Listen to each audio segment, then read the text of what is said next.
चलिए बच्चों, क्लास शुरू करते हैं। आज देख रहे होंगे आप, हमने एक नई चीज़ डाली आपकी क्लास में, रूट वर्ड, और इसका नाम है सॉम्न। इसके बारे में सबसे लास्ट में चर्चा की जाएगी। पहले बाकी क्लासेस जो हमारी हैं वो पूरी कर लेते हैं। तो आज की क्लास नंबर एक्सरसाइज 111 है। और प्रीजुडाइज्ड का मतलब होता है, प्रीजुडाइज्ड का मतलब होता है बच्चों पक्षपाती, जिसने पक्षपात किया हो। तो इसका एंटोनिम चाहिए तो तीसरा होगा, और सिनोनिम चाहिए अगर तो पार्शियल होगा, सिनोनिम चाहिए तो बायस्ड होगा। एर्डुअस होता है मुश्किल, यानी कि जिसको करने में काफी परेशानी हो, तो ये हो जाता सिनोनिम इसका डिफिकल्ट। इसका सिनोनिम डिफिकल्ट हो जाएगा। पहले का आंसर तीसरा है। क्वेश्चन नंबर दूसरा, इम्प्यूडेंट। इम्प्यूडेंट का मतलब होता है बदतमीज, यानी कि अच्छा व्यवहार ना करने वाला। तो इसका जो सिनोनिम बनेगा वो ऑडेशियस बनेगा। ऑडेसिटी होती है गुस्ताखी, हिम्मत, बड़ों के सामने बोलने की, इस टाइप से। अगर इसका एंटोनिम पूछते आप मुझसे तो मैं बनाता पोलाइट, एंटोनिम पूछते तो मैं बनाता इसका रेस्पेक्टफुल। और इमेंस का सिनोनिम चाहिए तो ह्यूज, जाइगेंटिक या कोलोसल, ये इसके सिनोनिम रहेंगे। दूसरे का आंसर दूसरा हो जाएगा। क्वेश्चन नंबर तीसरा है कॉन्ग्रुअस। इसका मतलब होता है उचित, उचित, या कह सकते हैं आप सहमति में होना।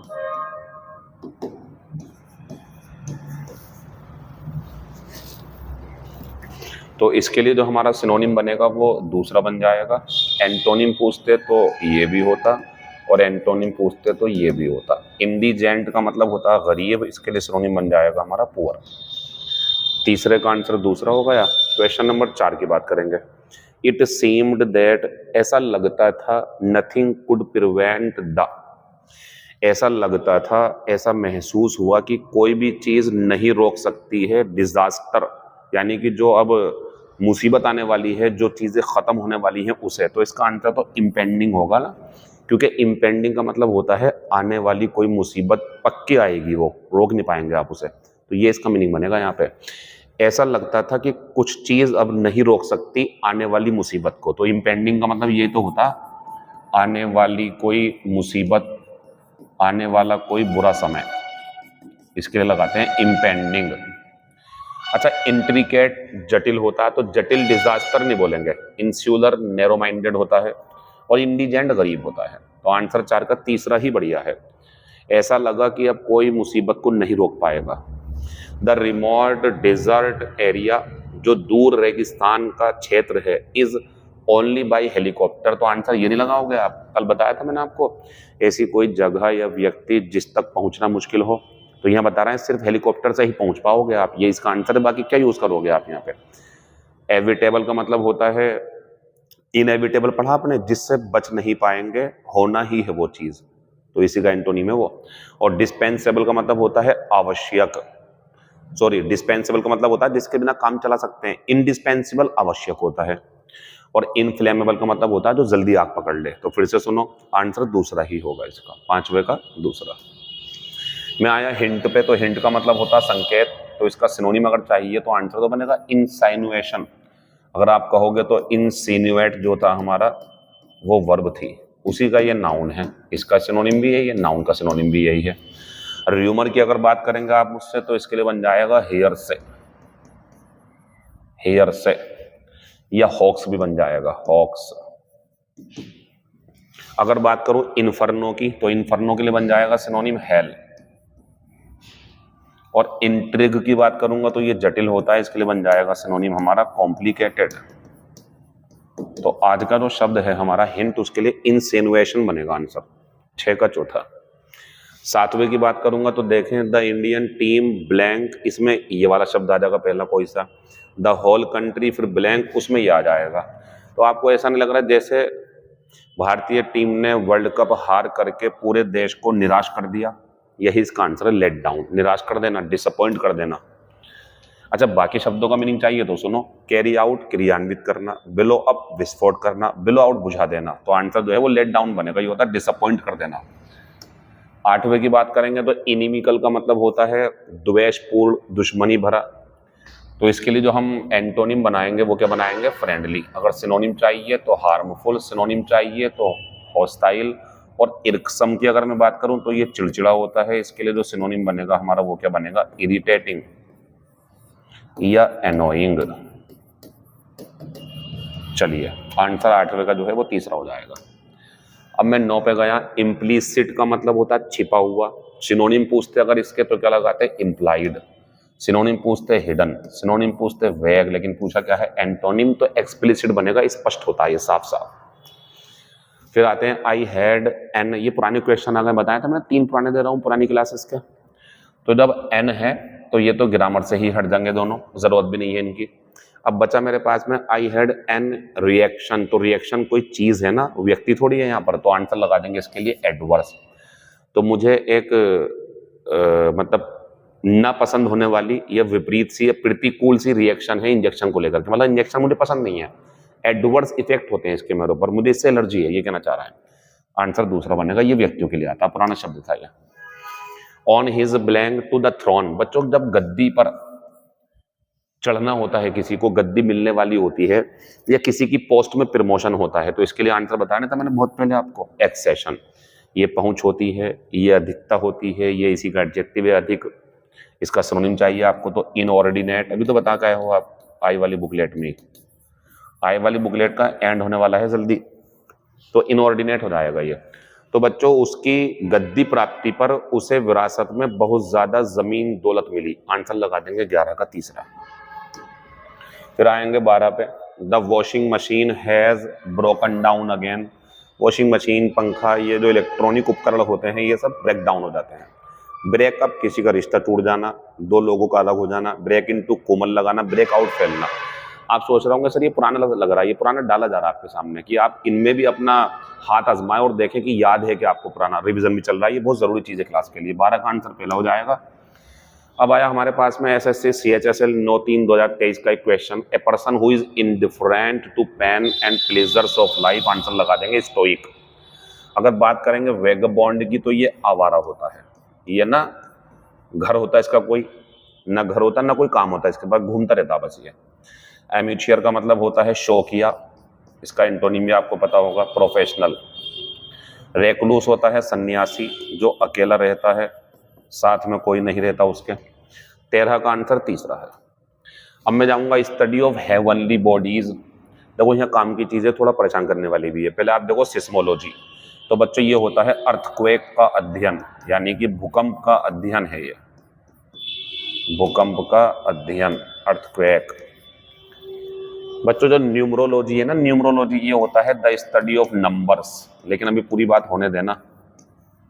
द स्टडी ऑफ नंबर्स, और ब्रेक में लिख देंगे लक, यानी कि भाग्य से संबंधित नंबरों की जानकारी रखना कि 13 नंबर तुम्हारे लिए लकी है, 12 नंबर तुम्हारे लिए लकी है। इस तरीके से कोई भविष्यवाणी करके बताना, तो उसका अध्ययन जैसे होगा, जो करता है वो न्यूमरोलॉजिस्ट होगा और वो अध्ययन न्यूमरोलॉजी होगी।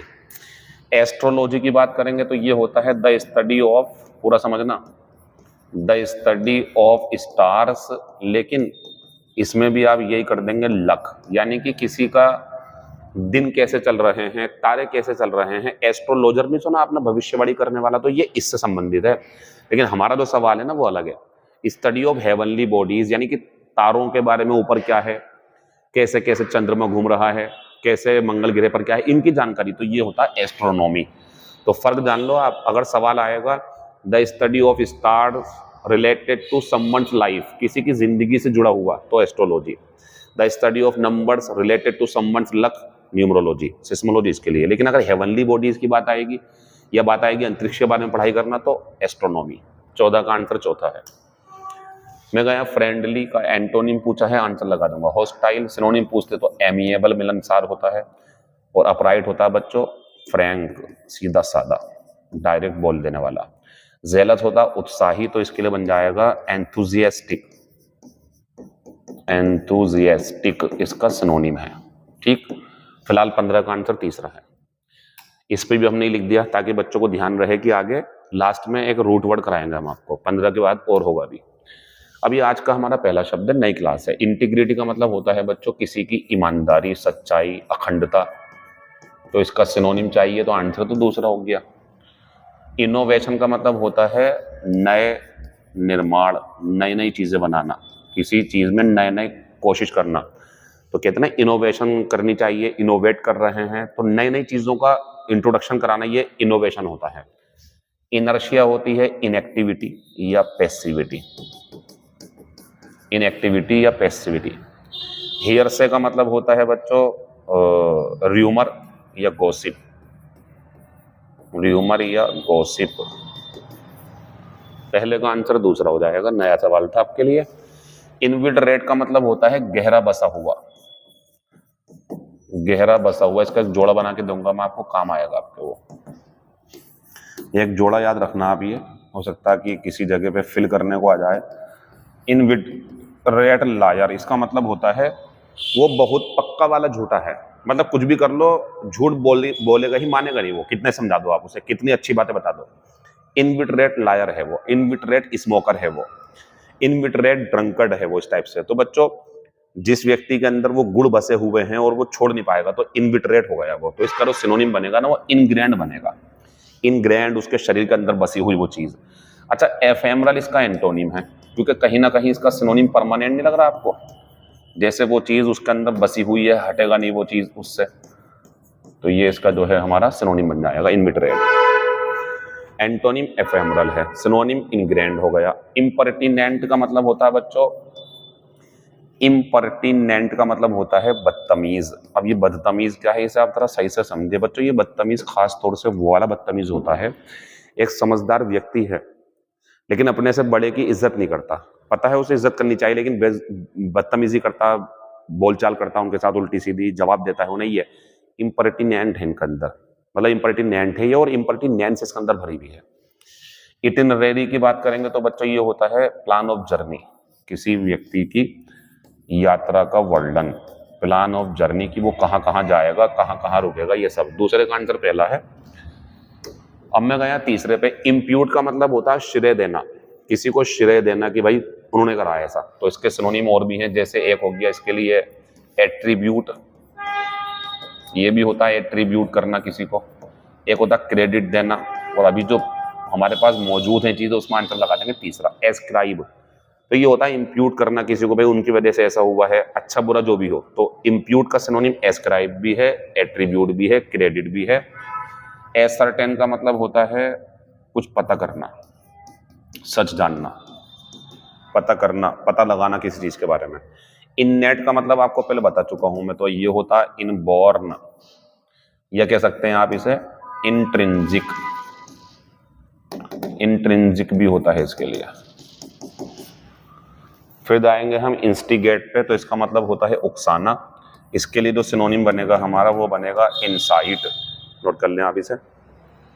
तीसरे का आंसर जो है हमारा वो तीसरा हो गया। अब मैं 4 पे हूं, देखो बीच में मैं उसमें सही करा दूंगा पीडीएफ में, PER था, इम्पर्चुअस नहीं होता, इम्पेचुअस होता है।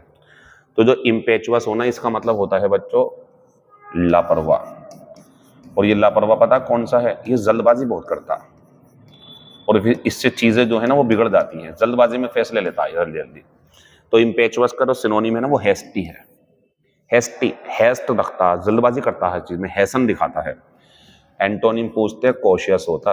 हैरी की बात करूंगा तो ये शेगी होता, बहुत ज्यादा मेला कुचैला, या डर्टी, या हर्स्यूट। याद है आपको एच वाली बुकलेट, याद करो, रिवीजन करो, मैं भी करवा रहा हूँ। हेड स्ट्रॉन्ग की बात करेंगे तो बच्चों होता जिद्दी, स्टबबॉर्न, नोट कर लेंगे, ऑब्स्टिनेट। चलिए 4 का आंसर पहला हो जाएगा। क्वेश्चन नंबर 5 की बात करूं अगर मैं, तो इंक्रीमिनेट का मतलब होता है बच्चों आरोप लगाना, किसी को शामिल कर लेना किसी गलत काम में, आरोप लगाना, सिद्ध करना उसके ऊपर कि इसने ऐसा करा है। सिनोनिम पूछा है तो तीसरा, एंटोनिम पूछता तो एब्सॉल्व होता, इसका मतलब होता है दोष मुक्त करना। इन्फर का मतलब होता है अर्थ निकालना किसी चीज से। अच्छा, एग्जैसरबेट का मतलब तो पहले भी हो चुका, बदतर कर देना, चीजों को और बुरा कर देना, एग्रेवेट कर देना, वर्जन कर देना, डिटेरियरेट कर देना। चलिए 5वें का आंसर तीसरा हो जाएगा। मैं बात करूंगा 6 की, तो we have tried to blank a feeling. इसे नोट कर लो बच्चों। जब आपको ऐसा लगे कि कोई आपसे ये कह रहा है कि भाई इस आदत को अपने अंदर बसा लो, इस फीलिंग को अपने अंदर बसा लो, तो जब ऐसा लगे कि कोई आदत आपको अपनानी है और उसकी बार बार प्रैक्टिस करनी है, बार बार प्रैक्टिस करनी है कि आपके अंदर बैठ जाए, इनकलकेट कर लो उसे। नोट कर लेना, इनकलकेट का मतलब होता है बार बार करके चीजों को, जो भी चीजें हैं बार बार अभ्यास करके आदत डालना, बार बार चीजों को करके उसकी आदत डाल लेना। तो हमने कोशिश की है कि हम यंगस्टर्स के अंदर सिटीजनशिप की भावना पैदा करें, इनकलकेट करें, सिखाएं उन्हें। ये इसका मतलब है। इनफ्रिंज नहीं आएगा उल्लंघन करना, हेलो नहीं आएगा पवित्र बनाना, इंपेयर नहीं आएगा कमजोर बनाना। तो यहाँ पे कमजोर बनाने की कोशिश करी जाएगी युवाओं के अंदर, जो नागरिकता की भावना है, नहीं, इसे बसाना है उनके अंदर। आंसर दूसरा होगा। शब्द बहुत बढ़िया था, इनकलकेट। इंसीडियस का मतलब होता है कपटी। कपटी मतलब जो धोखा दे देगा। तो एंटोनिम चाहिए अगर इसका आंसर, तो तीसरा बनेगा स्ट्रेट फॉरवर्ड, ईमानदार। अगर आप सिनोनिम चाहते हैं तो कनिंग, सिनोनिम चाहते हैं तो ट्रेचरस, और सिनोनिम चाहते हैं तो क्राफ्टी बन जाएगा। चलिए, सिनोनिम सब हैं ये, ठीक है ना। बात करेंगे अगर हम 8वें नंबर की, तो फिडेलिटी याद है आपको? फिडेलिटी, फिडेलिटी होती है बच्चों वफादारी। लेकिन यहां क्या है हमारे पास में? इनफिडेलिटी। तो ये होती है बेवफाई या धोखेबाजी कर देना। तो इसका सिनोनिम तो एडल्ट्री बनेगा। एडल्ट्री का मतलब होता है एडल्ट्रेट करना, बदतर कर देना, मिलावट कर देना, धोखा दे देना किसी को, ये इसका मतलब है। एंटोनिम चाहिए तो फेथफुलनेस बनेगा। अच्छा, इम्प्लिसिट और एक्सप्लिसिट एक दूसरे के क्या है बच्चों? एंटोनिम, क्योंकि इम्प्लिसिट जानते हो आप, पुराना है, छिपा हुआ। एक्सप्लिसिट साफ साफ। 8वें का आंसर दूसरा है। इम्पेडिमेंट का मतलब होता है बाधा। तो इम्पेडिमेंट बाधा होती है। इसका अगर आपको एंटोनिम चाहिए तो बेनिफिट बनेगा, और अगर सिनोनिम चाहिए तो हर्डल, सिनोनिम चाहिए तो हिंड्रेंस, और सिनोनिम चाहिए तो ऑब्स्टेकल। क्योंकि इम्पेडिमेंट का मतलब होता है रुकावट पैदा करके नुकसान पहुंचाना। यहां पे बेनिफिट उल्टा हो गया, फायदा पहुंचाना। नॉलेज इज, बच्चों इंपोर्ट तो पता होगा आपको, आयात करना, आयात होना, चीजों का देश में आना। इंपेयर का मतलब कमजोर करना, और एग्जाम्प्ट का मतलब होता है छूट देना। कितनी एग्जाम्पशन हो गई, उसे छूट देना, छूट देना। बच्चों ये नया शब्द है आपके लिए, यही तो है। ये होता है देना, बांटना, ज्ञान वगैरह, यही इसका आंसर है आज। तो imparted, knowledge is imparted to students by teachers. जैसे ये सब जो मैं पढ़ा रहा हूं आपको, इम्पार्ट कर रहा हूं, तो प्रदान करना होता है इसका मतलब। नॉलेज वगैरह चीजें, खासतौर से कोई जानकारी वगैरह। तो knowledge is imparted to students by teacher. Knowledge छात्रों को, बच्चों, छात्रों को अध्यापक के द्वारा बांटी जाती है, दी जाती है। आंसर हो गया पहला। I am legal blank. सवाल बहुत बढ़िया बच्चों। ये देखो यहाँ पे ये तो आएगा नहीं इमिनेंट, और नहीं आएगा इम्पेंडिंग। दोनों का मतलब ये होता है अवश्य ही होने वाला, जरूर होने वाला है, जल्दी। पुराना है ये, सिनोनिम एक दूसरे के। मुझे उम्मीद है इन दोनों में आपने सोचा होगा इनमें से करने की। अब बात आती है पहला और दूसरे में क्या फर्क है। देखो बच्चों, जिसमें ई है तो इसे जोड़ दो आप एग्जिट से, और जैसे में इम है इसमें जोड़ दो इन से, यानी कि सुने। एमिग्रांट होता है चले जाना, चला गया दूसरे देश, नाउन है ये, चला गया दूसरे देश। और इमिग्रेंट होता है आया हुआ दूसरे देश, आया हुआ दूसरे देश से, ये इसका मतलब होता है। बस आपकी समझ रहेगी। अब बाकी सब कुछ मैंने अपना काम कर दिया। तो एमिग्रेंट उसे बोलेंगे, एमिग्रेंट जो चला गया देश छोड़ करके दूसरे देश के लिए, तो हमारे देश के लिए वो एमिग्रेंट होगा। और जो दूसरे देश से आ गया हमारे देश में, वो इमिग्रेंट होगा। बाकी सब सेंटेंस बताएगा। जैसे I am a legal to this country from the, ये कह रहा है फ्रॉम द नीदरलैंड्स, और इस देश के लिए, तो मैं नीदरलैंड से आया हूं और इस देश के लिए क्या हूं बच्चों? मैं इमिग्रेंट। क्योंकि देखो ये मत देखो आप, ये क्या कह रहा है? ये कह रहा है मैं इस देश के लिए हूं, तो इस देश के लिए क्या होगा? आया नीदरलैंड से है, ये वहां से तो आ गया ना, ये इस देश के लिए बताओ क्या है? आंसर दूसरा होगा। तो I am a legal immigrant to this country, में इस देश के लिए नीदरलैंड से आया हुआ एक प्रवासी हूं, मैं यहाँ के लिए इमिग्रेंट हूं, आज्ञा मैं यहाँ पे अब आया नीदरलैंड से हूं। 11 का आंसर दूसरा हो जाएगा। हिज इंजरीज आर सेवर, उसकी चोटें बड़ी गंभीर थी, लेकिन ऐसी उम्मीद थी कि आंसर लगा देंगे चौथा। पता क्या क्या मीनिंग है ना? गेट थ्रू का मतलब होता है कामयाब होना किसी परीक्षा में, एग्जाम वगैरह में। फॉल थ्रू का मतलब होता है असफल होना, असफल होना पुराना है ये सब। गो थ्रू का मतलब होता है पढ़ना जल्दी जल्दी या ध्यान से, एकदम एकदम। पुल थ्रू का मतलब होता है बच्चों रिकवर, बीमारी से या नुकसान से। अगर किसी को नुकसान हो गया, बाद में कंपनी फायदे में आ गई तो पुल थ्रू कर गई वो, तो बीमारी से वापस सही हो जाना है या नुकसान से पुल थ्रू कर गया, तो यही इसका मतलब है। उसकी चोटें बड़ी गंभीर थी, लेकिन उससे उम्मीद करी गई थी कि वो पुल थ्रू कर जाएगा, सही हो जाएगा। आंसर हो गया हमारा पुल थ्रू। बच्चों आउट ऑफ ट्रबल का मतलब हो गया मुसीबत से बाहर, तो इसके लिए तो आंसर तीसरा बनेगा। ऑफ द हुक एक ईडियम है, इसका मतलब होता है मुसीबत से बाहर। ऑन इट्स लास्ट लेग्स का मतलब होता है अबाउट टू एंड, जो खत्म होने वाला हो, जिसका पतन होने वाला है। ऑन द कारपेट का मतलब होता है टू क्रिटिसाइज समवन, किसी की आलोचना करना क्योंकि उसने कोई काम गलत कर दिया। ऑफ हैंड का मतलब होता है विदाउट प्रिपरेशन, विदाउट प्रिपरेशन। किसी को ऐसा लगता हो कि सर आपने अब होमोफोन्स और बढ़ा दिए तो वीडियो और लंबी हो गई है, हम तो बड़े परेशान हो गए इससे। मेरे एक सवाल का जवाब दे दे सिर्फ आप, जब आपकी जॉब लगेगी तो जो सैलरी आएगी क्या वो 5,000 रुपये या 10,000 रुपये आएगी? और इसके लिए क्या आपको सुबह से लेकर शाम तक अपने सर पे पनात रख करके छत पे चढ़ना पड़ेगा, ईंटें रख के जाने पड़ेंगे, कमर पे कुछ रख के जाओगे, उसके लिए आपको सैलरी देगी सरकार? नहीं। ऑफिस में बैठे होंगे, थोड़े फाइलों का काम कर रहे होंगे, ऐसी मुंह पे चल रही होगी, सामने कंप्यूटर रखा होगा, बेहतरीन सा मोबाइल होगा, दोपहर में लंच भी मिलेगा, चाय भी मिलेगी शाम को, मतलब ये सब तो मिलेगा आपको और साथ में सैलरी भी मिलेगी। तो जब इतनी सारी सुविधाएं लेने को तैयार हो आप लोग, तो क्या आपको ये जो होता है कि सर थोड़ा सा और कम कर दो, ज़्यादा लंबी वीडियो हो गई, ये कहना चाहिए? आपको कहना चाहिए सर और पढ़ाइए, सर और पढ़ाओ, मेरी ज़िंदगी बहुत बढ़िया होने वाली है इंशाल्लाह। अगर आपकी ये चीज़ें काम आ गई, आप मुझसे कह रहे हो तो सर मैं बहुत बढ़िया एक अच्छा गवर्नमेंट एम्प्लॉय बन जाऊंगा, मेरे परिवार की थोड़ी समस्याएं हैं इकोनॉमिकली, या मैं सेल्फ डिपेंडेंट बनना चाहता हूँ, अपने आप से पैसे कमा करके एंजॉय करना चाहता हूँ, तो सर पढ़ाओ ना, ये कहा करो आप, ये मत कहा करो प्लीज़। मैं तो खुद चाहता हूँ वीडियो छोटी बने, मैं तो खुद परेशान हूँ वीडियो बनाते बनाते, लेकिन आप लोगों का जिसमें भला है वो काम नहीं रोक सकता मैं। ये जो अब आगे चीज़ शुरू करेंगे इसमें आपका फायदा है। तो जो इतनी सारी सुविधाएं लोगे और ऑफिस में बैठे बैठे, और मजदूर बेचारे सुबह से लेकर शाम तक करेंगे काम, 15,000 रुपये 10,000 रुपये मुश्किल से, वो भी कभी मिल जाती, कभी मजदूरी नहीं, उसके लिए मिलेंगे उन्हें। वो यूं है ऐसे कि वो पढ़ नहीं पाए। आप पढ़ लो, आप वैसे नहीं बनोगे इंशाल्लाह। अगर आपकी जॉब लग जाएगी तो बहुत बढ़िया, नहीं भी लगोगी तो, नहीं भी लगी अगर, तो आप कुछ भी कर सकते हैं अगर आप एजुकेटेड हैं, आपके अंदर नॉलेज है, टैलेंट है अगर आपके अंदर। इसलिए ये मत कहा करो कि ये मत करवाओ, ये कहा करो सर ये भी करवाओ, और चीजें जोड़ो सर ये भी करवाओ, ऐसे बोला करो। 13 का आंसर तीसरा हो गया। Question number 40, mortuary, a place where dead bodies are kept for postmortem. Answer हो गया पहला।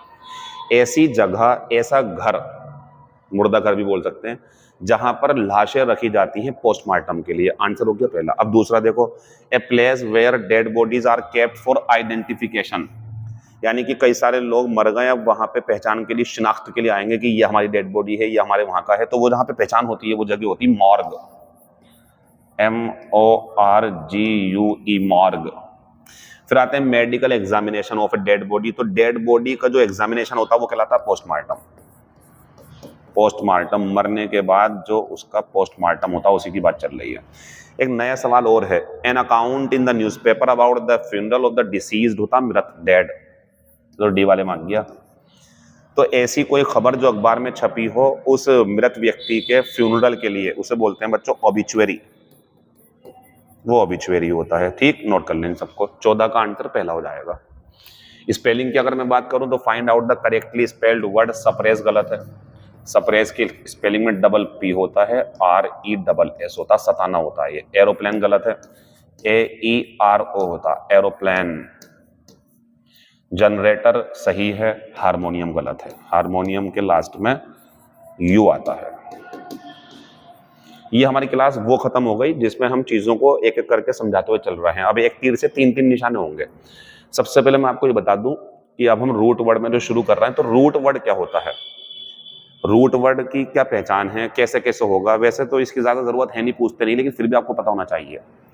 तो रूट वर्ड वो शब्द जिसके आगे इधर की तरफ बाद में सफिक्स लगा करके या शुरू में प्रीफिक्स लगा करके उसका मीनिंग या उसका profile, parts of speech change हो जाए और वो जो बीच में शब्द रखा हुआ है वो रूट वर्ड होता है। इसकी कैटेगरी दो होती हैं। इसकी कैटेगरी दो होती हैं। दो कैटेगरी क्या है? जैसे बच्चों, एक शब्द अपने आप में इंडिपेंडेंट है, ये रहा, एक इंडिपेंडेंट रूट वर्ड है, एक डिपेंडेंट रूट वर्ड है। तो इसका मतलब क्या है? इसका मतलब यह है जो डिपेंडेंट रूट वर्ड है उसका अपने आप में कोई मीनिंग नहीं होगा। जेक्ट का कोई मीनिंग नहीं है अंग्रेजी में, ढूंढ लो आप चाहे, मिलेगा ही नहीं आपको ये। तो ये डिपेंडेंट हो गया, इसमें कुछ जोड़ो तब इसका मीनिंग बनेगा। तो ये डिपेंड हो गया दूसरे शब्द के ऊपर जिसको जुड़ेगा प्रीफिक्स सफिक्स से। अब एक शब्द ये है, ये भी रूट वर्ड है। रूट वर्ड कहते हैं इसे, इसके शुरू में बाद में लगा सकते हैं ना कुछ हम, तो रूट वर्ड हो गया, जड़ हो गई है। ये इंडिपेंडेंट यूं है क्योंकि इसका मीनिंग अपने आप में है, लीगल, कानूनी, कानून के हिसाब से, by the law, according to law. तो रूट वर्ड की दो कैटेगरी। रूट वर्ड कभी कभी ऐसा होगा उसको कोई मीनिंग ही नहीं होगा, जब कुछ जोड़ोगे तब मीनिंग बनेगा, डिपेंडेंट। और एक रूट वर्ड वो जिसका अपने आप में भी मीनिंग होगा, कुछ आगे पीछे जोड़ दोगे तो चेंज हो जाएगा मीनिंग, ये इसका मतलब होता है। ठीक है, ये हमारी बातें ध्यान रखना। अब इंडिपेंडेंट और डिपेंडेंट वर्ड दो आएंगे हमारे पास में। रूट वर्ड को लेकर चलते हैं आगे, यहाँ आ जाते हैं। आज का जो रूट वर्ड है हमारा वो क्या है? सॉम। अब इसका सॉम का जो मीनिंग है वो स्लीप है। तो रूट वर्ड क्या है हमारा? ये। और इसका जो मीनिंग है वो स्लीप है। इससे फायदा ये होगा कि जहां जहां सॉम दिखाई देगा वहां पे सोने की बातें, सोने मतलब स्लीप से संबंधित बातें होंगी। जैसे सबसे पहले हमने लिया सोमनोलेंट, तो ये होता है ड्राउजी या स्लीपी। हिंदी लिख लो नींद में, यानी कि जो नींद में हो, तो उसे आप कह सकते हैं you are drowsy, you are sleepy, या यू आर सोमनोलेंट, ये भी बोल सकते हैं आप। तीनों में से कुछ भी बोल दे, सिनोनिम हो गए एक दूसरे के। अब बच्चों, सोम से पहले इन लग गया, देखो यहाँ पे ये लगा, यहाँ पे ये शुरू में और बाद में वो लग रहा, बीच में रूट वर्ड फंसा हुआ है हमारा। इनसोम्निया तो पुराना हो गया आपके लिए। इनएबिलिटी टू स्लीप, नींद नहीं आएगी, ऐसी स्थिति, ऐसी बीमारी अनिद्रा होती है, तो ये हो गया अनिद्रा। अब एक शब्द हमने इससे बना दिया इनसोम्निएक, इसमें भी सोमन है तो ये भी नींद से संबंधित, ये व्यक्ति है, ये एडजेक्टिव होता है, ठीक है, और ये नाउन होता है। तो ये बीमारी एक तरीके की, और ये वो व्यक्ति जो बीमार है उससे। तो a person who can not sleep, a person who is trying to sleep but can't sleep, सोने की कोशिश कर रहा है लेकिन नींद नहीं आ रही है, इनसोम्निएक होगा, एडजेक्टिव है। ये इनसोम्निया जो है इनएबिलिटी टू स्लीप होती है। अब आया सोमनेम्बुलिस्ट, तो सोमन है तो नींद की बात चल रही है। एम्बुलिस्ट, एम्बल जो है ना, एम्बुलेंस, एम्बल का मतलब चलना होता। तो सोमनेम्बुलिस्ट जो नींद में चलता हो, सोम नींद, एम्बल चलता हो, जो नींद में चलता हो। फिर आ गया सोमनिलोक्विस्ट, एक शब्द याद है आपको पुराना, लोक्वेशियस। लोक्वेशियस याद होगा आपको, इसका मतलब होता है बातचीत करने वाला, कम्युनिकेटिव। अब जरा इसमें से इसे देखना, अब ये क्या आगे निकल के, ये आगे लोक, और इसमें क्या है? लोक, यानी कि बातचीत। तो ये हो गया, ये क्या हो गया हमारा? सोम्न, नींद में, लोक्विस्ट बात करने वाला। तो हमारे पास इस टाइम 5 शब्द हैं। एक सोमनोलेंट जो नींद में है, एक इंसोम्निया जो नींद नहीं आती वो बीमारी, और जो व्यक्ति होगा उसे इंसोम्नियक बोल देंगे। ये जो एम्बल करेगा, जो चलेगा नींद में, सोमनेम्बुलिस्ट। और ये आगे जो नींद में बातें करेगा। ऐसे ही रूट वर्ड रोजाना मिलते रहेंगे, कभी कभी 3 शब्द बनेंगे, कभी 30 बन जाएंगे। बाकी बात आपसे कल होंगी। Thank you, all the best. इसे आप अपने नोटबुक पे फेयर कर लें, इसकी स्लाइड जो है वो बनवाऊंगा नहीं मैं, ऐसे करेंगे आप इसे। Thank you, all the best, see you tomorrow.